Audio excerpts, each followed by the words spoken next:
Hello everyone, my name is Stanley Pierre-Etienne, your host for Haiti BizNews News. Here are the updates for today, August 26.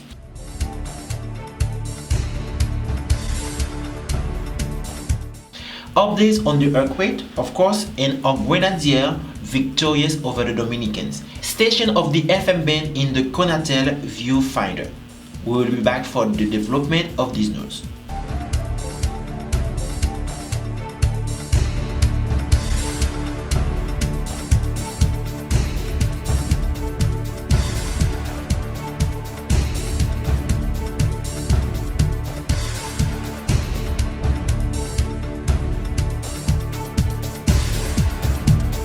And as always guys, we always invite you to go on YouTube, to go on the SeeJeanty channel and watch a video. So this week we are recommending you to go watch the video of the unboxing of the SeeJeanty book, which is 101 ways to make money in Haiti, lucrative business ideas, insightful success stories, and interesting business opportunities for visionary entrepreneurs.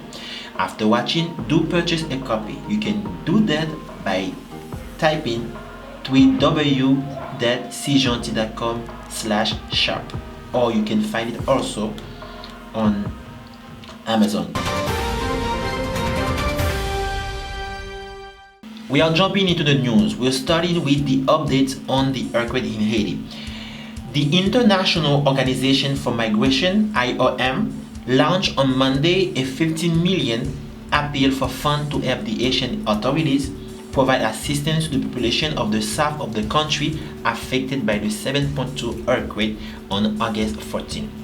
According to official figures, the earthquake killed more than 2,200 people and they have more than 12,000 injured, without counting nearly 53,000 buildings that collapsed and another 77 of them which are severely damaged.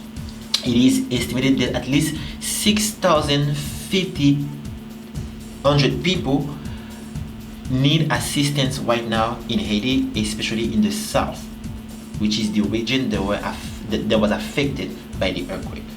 OMI appeal for funds aims to provide assistance in housing, temporary shelter, mental health, and COVID-19 prevention to some 137,000 families made extremely vulnerable by the recent earthquake.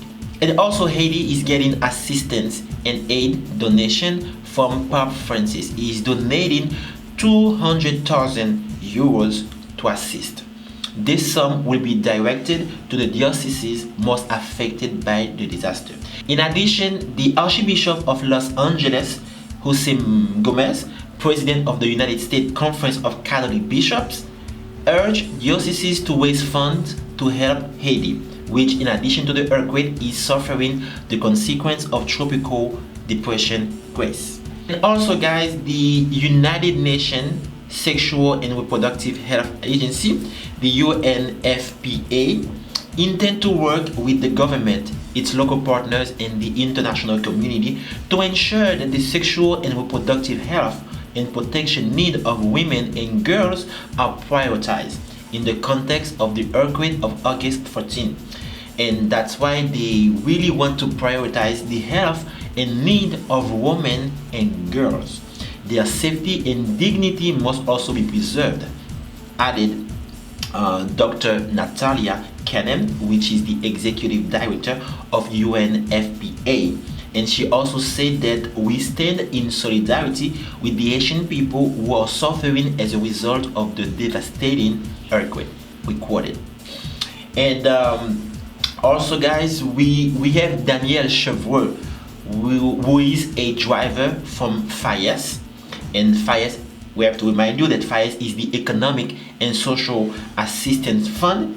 And this driver was arrested by the police in Jeremy on Tuesday, August 24th, because he is being accused of having diverted food kits intended for families in the commune of Roseau in Gredens, hit by the earthquake of August 14, which devastated the Great South.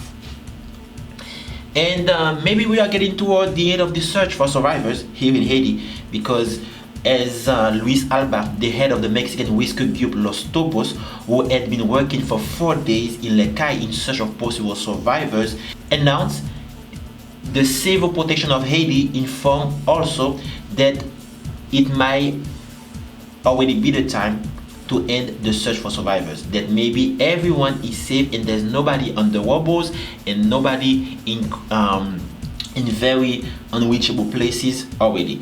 So maybe we are getting toward the end of this. And at the same time, the Civil Protection assert that the search for possible survivors is not interrupted without further details of the areas concerned. So they're still gonna keep searching for survivors, but it's gonna be a less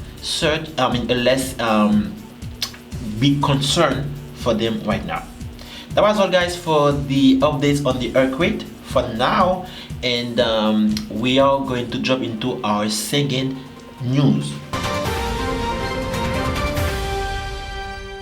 And in football news, guys, we have a very positive news. Haiti girls soccer team beats Dominicans. Haiti's under-14 girls soccer team overpowered the Dominican Republic contenders by 5-2 in the Caribbean Football Union Challenge series that has been held at Ashton School in Santo Domingo Tuesday. Lugina Etienne and Sheznaida Nicola both found the net twice and Pierre-Lynn Nazon once for Les Petites Grenadiers. Meanwhile, Haiti's under-15 boy team drew with Dominican Republic 1-1 at Estadio Olímpico Félix Sánchez, and Ricanel Sherry scored Haiti's lone goal of the encounter.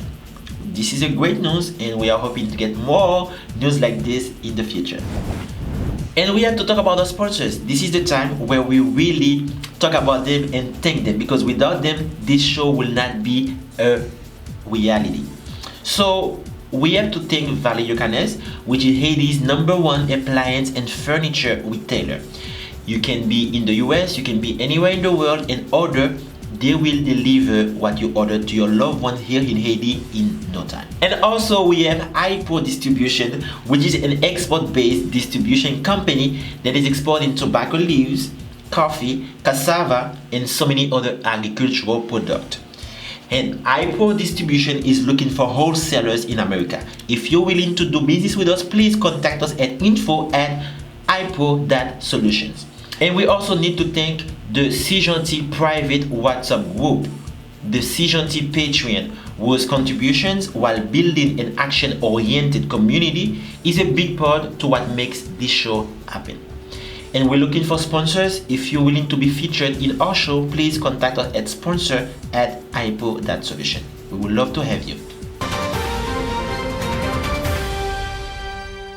Before we jump into our last news for today, we have to remind you that all we talk about here are available on our website, which is the HaitiBizNews.com, and we have articles for you of all we cover on the show. So please go and read them. So for our last story, guys, stations of the FM band in the Conatel viewfinder.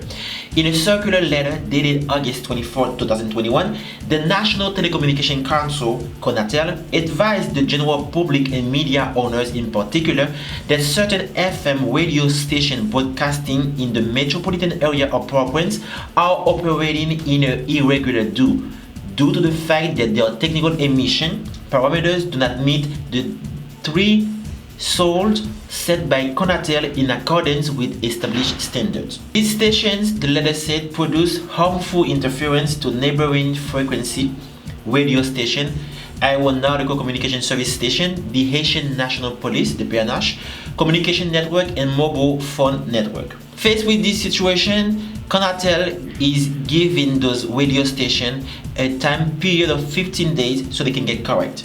Otherwise, they will take really serious measures to make them do it by force. So that was everything, guys, for our show today. But before we go, we need to let you know that we have great contents for you on social media. We have Facebook posts, we have Instagram posts, we also have Twitter and YouTube content that you need to go like, review, comment, and please share. So that was everything for today, guys. We'll meet you next week because today is our last episode for the week.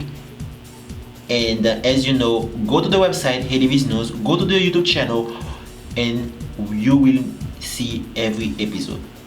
Thank you again. That was Stanley Pierre for Haiti BizNews.